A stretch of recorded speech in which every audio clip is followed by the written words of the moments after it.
A lot of people enjoy visiting yard sales. It seems to be their hobby or passion, whatever. But seldom does a yard sale visit become life-changing. Not the way it did for Jane Bius of Morristown, as Teresa Bush discovered that one visit revealed a talent Jane never knew she had. We get up in the morning and one of us would say, you want to go outside and have a cup of coffee?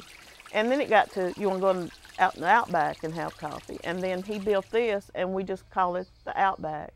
The outback for Jane Bius and her husband Ralph is a place in their backyard. Their home sits on a quiet street in a subdivision in Morristown, thousands and thousands of miles from the other outback. This is Jane's special place. It's not a formal area. It's just where I need to be, and it was created. It's just like it was created for me. Jane creates in her outback. She makes a lot of things out of gourds and wood, mostly gourds, and she's never had an art lesson in her life.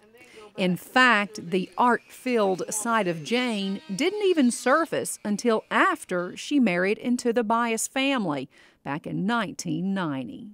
They constantly are doing, sewing, artwork, you know, it's something all the time. And he said, Mom, I'll expect you to do something, you know. I said, well, okay. Jane was worried a little bit at first, but soon she stumbled upon the answer. Out of all places, a yard sale. That's when she spotted 3 gourds like this one sitting on a table. She rushed over, picked them up. She wanted a closer look at the intricate carvings of men, women, even animals. And it was while she was holding one of these, it hit her. This is what Jane Bius wants to do. Jane's first piece, well, it wasn't a big hit. You see, she used a hot tool to make the designs. It was a dreadful experience. She had no idea how badly it would stink. Then Ralph introduced her to handheld drills, and she's been creating ever since. Bowls, masks, animals, even people. Jane even has a name for her style of art. It's a mixture of my African background, my white background, and my Native American. That's why it's called Afro-Lachian Art. It's a mixture of who I am. Jane says ideas pop into her mind all the time.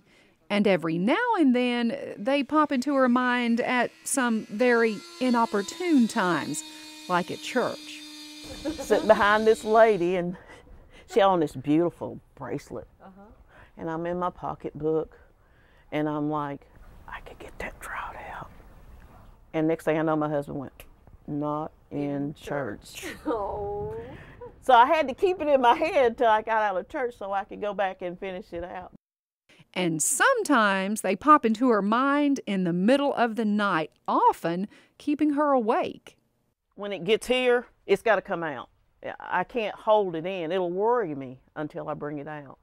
And sometimes if it's a piece that I lose, I can hang it up and wait, and one day it'll click and I'm right there. I can go right back to it.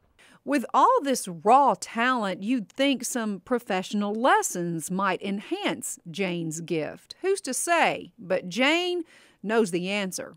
She doesn't think so. I don't want to go take classes. Okay. Because it's like I'm being blessed with this and I'm reaching and picking up something. And if I disturb that, I mean, I'm losing a blessing. I've never had an art class, so I don't want to interfere with what's going on in my life. And neither does Ralph, who is glad Jane has her outback because he has their spare bedroom. Ralph is talented too. He makes model 18-wheelers. They understand each needs a place to create. Ralph's always just let me be me, and that's what I love about him. The love that I have for him is because he's never tried to stifle me.